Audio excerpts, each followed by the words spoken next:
Wow. In this moment, I am reminded of one of my favorite prayers from my tradition, written by Thomas Merton. It's a prayer that I keep on my desk, and it sat on my desk for the last 12 years, right next to my computer, just as a reminder. And the opening lines of this prayer begin, Lord God, I have no idea where I'm going.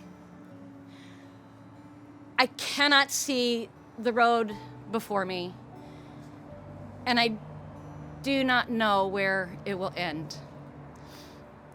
And I think about that in this moment today.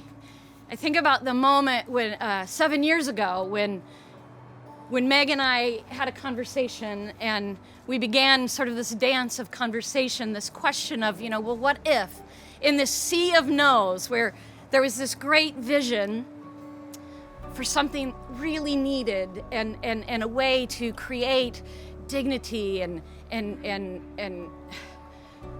just recognize the humanity and the need for all people to have a place to belong, to have a place to call home, to have a place that would shelter and nurture and nourish and all of those things that we all of us deserve to have. But it was such a struggle, and in that sea of no, what would it look like if First Christian were to say yes? If First Christian were to offer our very inadequate, imperfect space. I mean, it was so imperfect, so inadequate. And the plumbing goes uphill. The plumbing goes uphill, and that's a true story. There's more. But what if we could, if that would be enough, if that could be a seed, just a seed of hope, if we could start, we wouldn't be able to do the whole dream, couldn't do all of it all at once, but what if we could say yes, and we could come together and find a way in this very imperfect way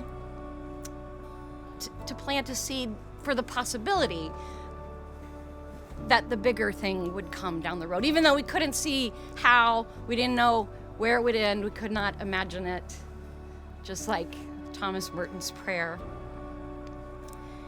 And in this moment, what I guess I just want to share with you, I'm really overwhelmed. This is such a joyful experience today to stand here and see this amazing dream come into being, something that was even beyond what could have imagined at the beginning. I mean, I didn't have much, we just offered that imperfect space. But I hope we as a community will really hold on to this moment and to recognize that it is not, moving forward in certainty is not what we need to be about. Doing the right thing doesn't mean waiting for the correct and right time where all things line up.